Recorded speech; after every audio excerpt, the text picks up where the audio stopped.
busy sa buhay-buhay. Yan. Anyway, quick ride lang tayo. Actually, hindi naman talaga dapat tayo aalis this morning. Dapat mamayang gabi pa. So, nakautusan tayo ni Boss Madam. Well, di naman talaga utos. Naglambing. Yun. Hindi naman pala utos yung asawa ko eh. Naglambing lang. Ayan.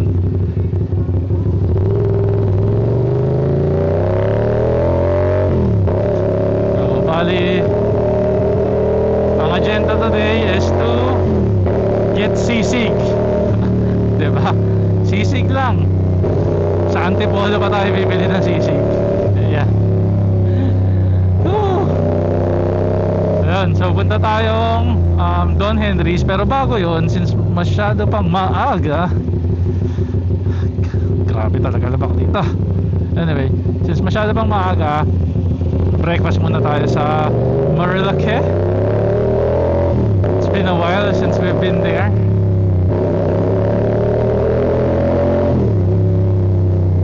Pag Marilake muna, tambay saglit. And then 10 pa kasi yung bukas ni Don Henry's. Don Henry's by Boss Ernest. Diyan. So yan, that's the agenda for today. Sana po hindi tayo Sana po hindi tayo abutan ng ulan. Mukhang makulimlim dito, pero mukhang doon naman eh, well, sana maaliwalas. Sana pagbigyan tayo. Alright.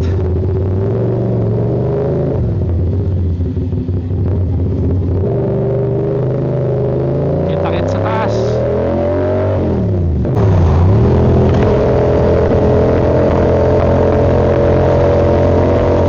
Oh, sarap ng biyahe. Ang traffic. Sana araw-araw ganito. Sarap ng biyahe, walang masyadong traffic. Dito pa lang siguro. Anyway, malapit-lapit na naman. Kalahati na. Yeah. So, gaya na sabi ko kanina, magbe-breakfast muna tayo sa Marilake bago natin gawin yung inuutos sa atin ni Mrs. Or nilalambing sa atin ni Mrs. Yeah. Iba yung inuutos eh. Yeah. Actually, speaking of, pag-usapan nga natin yan. Comment nyo nga, uso pa ba sa mga lalaki yung takot na masabihang takusa? Kayo ba? Takot ba kayo masabihan ng safe arkada nyo na wala, takusa ka pala eh? May ganun pa ba? Kasi ako simulat sa pool, okay lang sa akin eh. Ewan ko, I mean, parang para kasi sa akin, hindi naman takot ang tawag dun eh. Respeto. Kung takot ka sa asawa mo dahil takot ka, tingin ko may mali. Either may mali ka, again, opinion ko lang to siguro lang. Either may mali ka, or may mali sa pagsasama nyo, or may mali sa ugali ni Mrs. Diba? Kasi kagaya yan, dito. Kutsa, ang layo-layo dito. Kung tutusin, Antipolo pa ako bibili ng sisig. Oo, given na tropa ko yun. Pero hindi naman dahil tropa ko yun kaya pupuntahan ko eh. Pupuntahan ko siya kasi yun yung gusto ni Mrs. na sisig. Nagustuhan ni Mrs. Diba? So, alam ko, meron dyan sa inyo na huwag na, layo naman. O kaya lalamove na lang. Diba? Pwede naman yun eh. Actually, option naman talaga yun. Pero kasi, like itong sitwasyon ko, win-win situation. One, alam ni Mrs. na gusto kong gumala kasi weekend. So, on her part, kino-consider niya gagala to. Diba? umaga. Actually, lagi naman pumapayag yun. Napalayas na nga ako nun. Sarap. Hindi, pero yun nga. So, yes, may kailangan siya. Or may gusto siya. Which is yung sisig. Pero at the same time, alam niya na technically, somehow, somewhat, pabor din sa akin to kasi makakagala ako. Which is alam niyang lagi kong ginagawa pag weekend. Yeah. Diba? Meron kasing isang tropa na nakapagsabi sa akin na takusa daw ba ako. Sabi ko, siguro. Oo. Hindi naman talaga takot as in takot. Yung kumbaga nanginginig kapag nagalit yung asawa mo. Hindi. Sobra naman yun. Sobra naman. Takot in the sense na ayaw mo mag-away kayo. Ayaw mo magalit siya. Diba? Mas mainam yung hindi. Tausa daw ba ako? I'd say oo, putya. There's this one instance na nahulog ko yung wedding ring sa Inidoro. Nahulog ko yung wedding ring namin sa Inidoro, putya. Yung kaba ko. Alam mo yung bata ka na may mali kang ginawa o kaya nawala mo yung pambili ng bigas na inutusan ka ng nanay mo. Malala pa dun. Tintik yung takot ko nun. Doon ko na-realize na ay putya, takot pala talaga ako. Yun. So, takusa? Walang ganun. At least para sa akin na lang ganun. Tingin ko walang lalaking takusa na talagang takot. May respeto sa relasyon, may respeto sa asawa. Siguro, yun. Pwede pa. Diba? Kaya mga kap, comment nyo nga. Comment nyo nga. Ano sa tingin nyo? Tingnan natin mga comments nyo. Ay, ito na, nagsimula.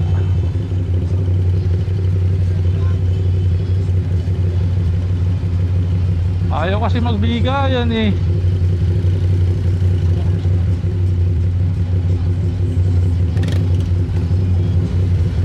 Oh, pedestrian pa sa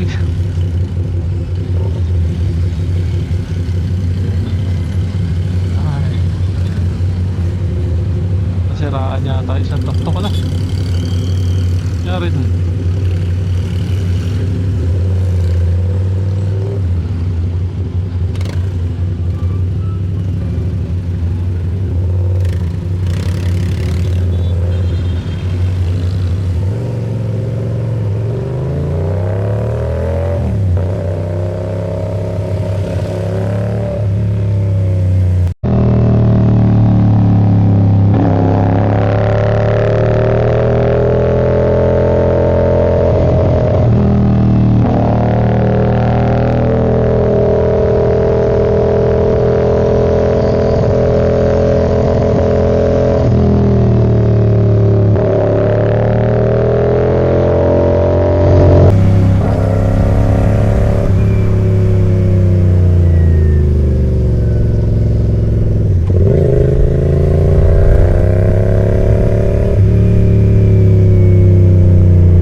Dito muna tayo.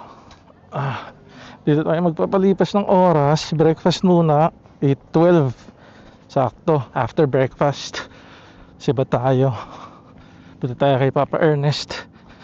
Yan. Dito tayo sa anong tawag dito, nakalimutan ko. Tanay Highlands.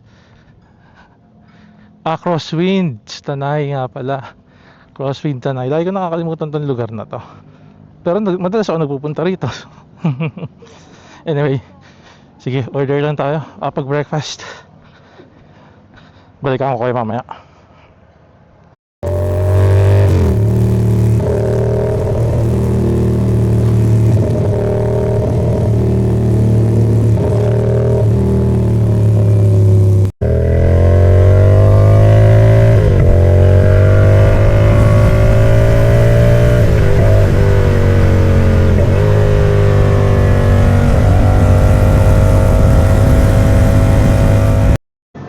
Ayun, nakarating na tayo. Don Henry's, sarado po. Pabukas pa lang sakto, alas 10 ako dumating. Ayan. Pine-prepare na.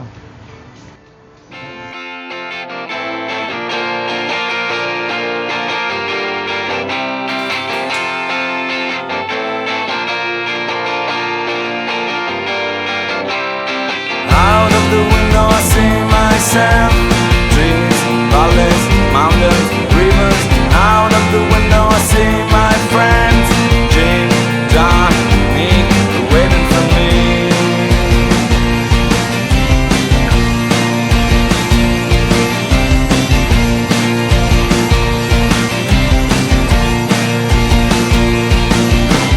Out of the window I see myself. Nothing's ever been much clearer. Out of the window I see my friends. Truth, love, wisdom are waiting for me. Yun. Hintayin na lang natin to. Tapos, uwi na tayo. Sibat na tayo.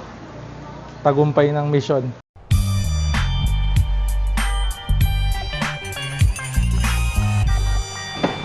Yan na yung baka natin. Tapos na yung sisig. Yun, oh. Yun. Yes. Ayan na. Ito na. Ayan. Valid na tayo. Let's go. Ayan. Nakuha na natin. Tagumpay na. Makakauwi na tayo. Success. Mission success. Shout out Papa Ernest. Papa Ernest, pakapogi mo.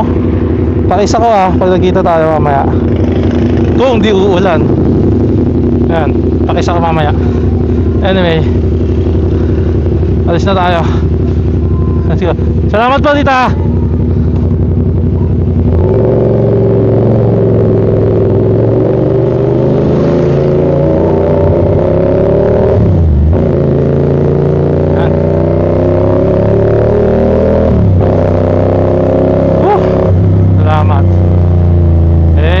Lord, at maganda-ganda ang panahon.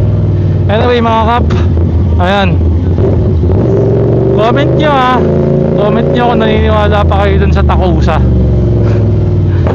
or kung ayaw nyo tinatawag kayong takusa ng kahit sino. Anyway, dito ko natapusin to. Maraming salamat sa pagsama. Happy Sunday sa inyong lahat. Hanggang sa muli. Babush!